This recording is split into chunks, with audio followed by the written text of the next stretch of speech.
Afasta de mim esse cálice, Pai. Afasta de mim esse cálice, Pai. Afasta de mim esse cálice de vinho tinto de sangue. Nesse contexto histórico de Guerra Fria, os países do Cone Sul tiveram que lidar com um dos seus cenários mais traumáticos da história recente em relação à tortura, ao terrorismo estatal e ao fim dos direitos constitucionais. Uma das características marcantes nesses países, ao longo da segunda metade do século XX, foi a militarização da sociedade em várias esferas de seu funcionamento, nos moldes da doutrina de segurança nacional. Com essa institucionalização do controle e repressão, nesse momento se construiu uma forte cultura do medo, da impunidade e do autoritarismo ligados aos aparelhos do Estado desses países, o que, de certa maneira, permanecem os vestígios e traumas desse passado recente até a atualidade. Dessa forma, o medo pode ser pensado como emoção que liga o presente e o passado nos países do Cone Sul.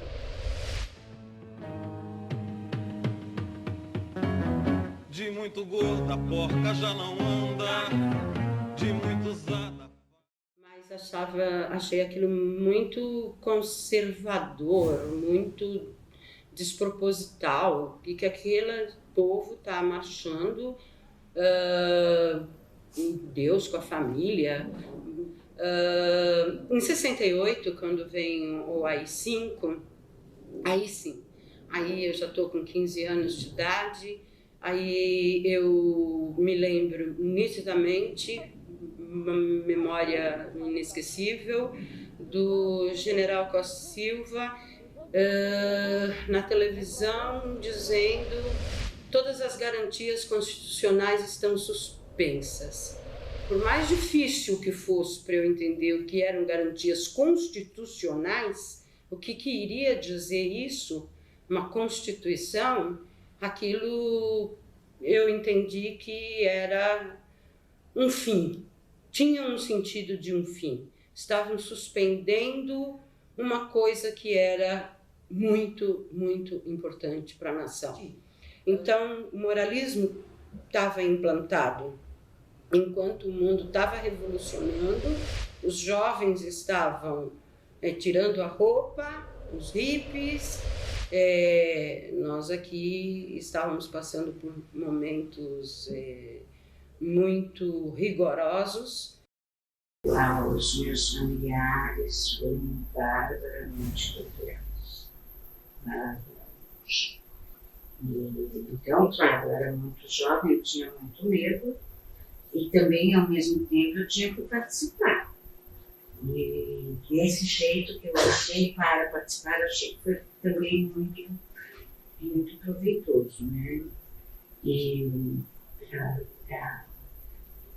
a gente tinha, né, a comunicação com os outros, inclusive países, porque a gente não sabe qual lugar foi mais bárbaro, né?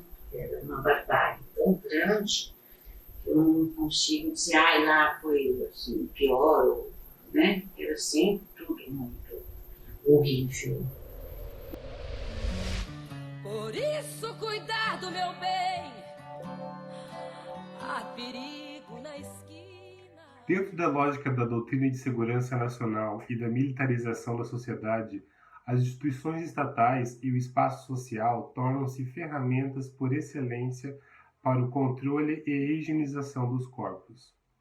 Nesse momento de modernização capitalista no Cone Sul, os mecanismos de poder do Estado sobre algumas identidades não normativas, como as sexualidades dissidentes, se davam em amplos sentidos da vida social, uma ligação dialógica entre os campos da medicina e da jurisdição. Sí, la idea de limpieza tiene que ver con esta, es como una reificación del discurso higienista que tiene una actualización en el marco de la doctrina de la seguridad nacional, a su vez.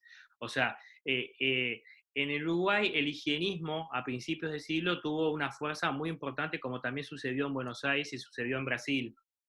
Y entonces esta va a ser una de las razones por las que se generen zonas rojas para de alguna forma aislar la contaminación, la sífilis y las zonas de oprobio dentro de la ciudad.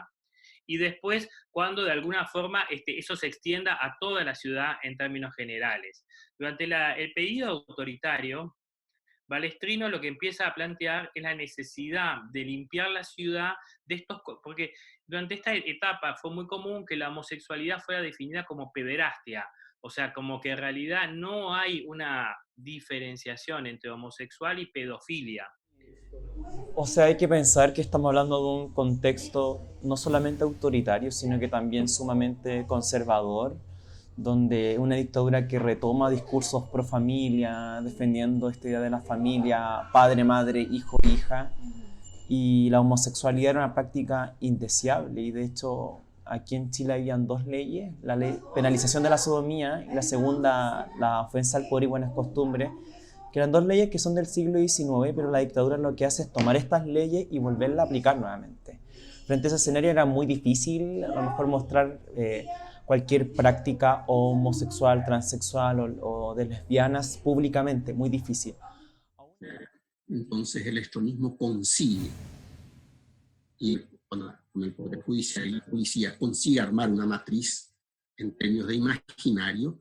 A partir de 1959 se construye y es lo que sistemáticamente se va a repetir hasta 1989 cuando cae la dictadura.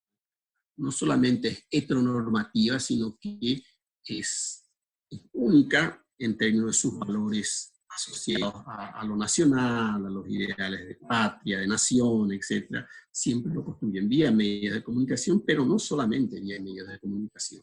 Ese trípode que lo había citado, medios de comunicación, poder judicial y policía.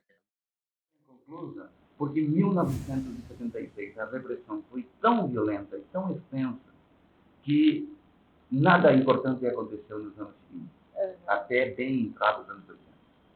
Então, efeitos históricos, a gente poderia dizer, aqui terminou a década, a fim de 76, 77.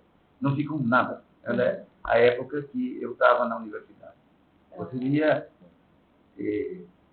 uma geração inteira de estudantes presos, um medo que não era novo, que já vinha da geração do meu pai, mas que se instalou de uma maneira definitiva na conduta dos paraguaios, na trama, no trabalho social.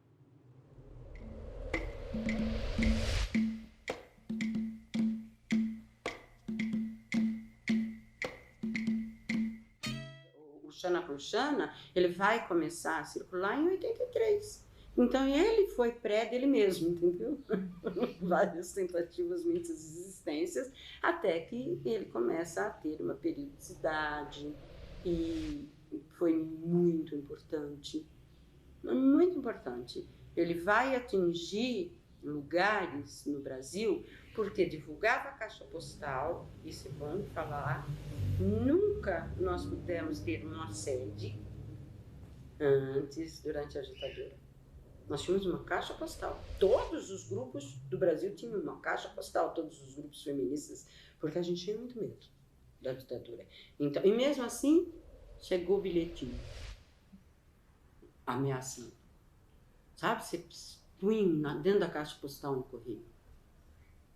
Né? Porque nos documentos a gente punha a caixa postal para divulgar o grupo, né? Para ter adesão. E no jornal também, então elas compravam, fazia assinaturazinha, era tudo em cruzeiro, né? Fazia tudo assinaturazinha e tal, e isso foi conseguindo manter. Então chegava em lugares. Estratégias frente ao medo e ao autoritarismo foram necessárias durante esse momento do entre ditaduras. Ainda que breve, foi proposto problematizar nesse webdocumentário algumas dimensões do medo ao longo das ditaduras do Cone Sul. Eu busquei entender como o medo pode ser utilizado de uma forma política para o controle social e a manutenção do status quo repressivo.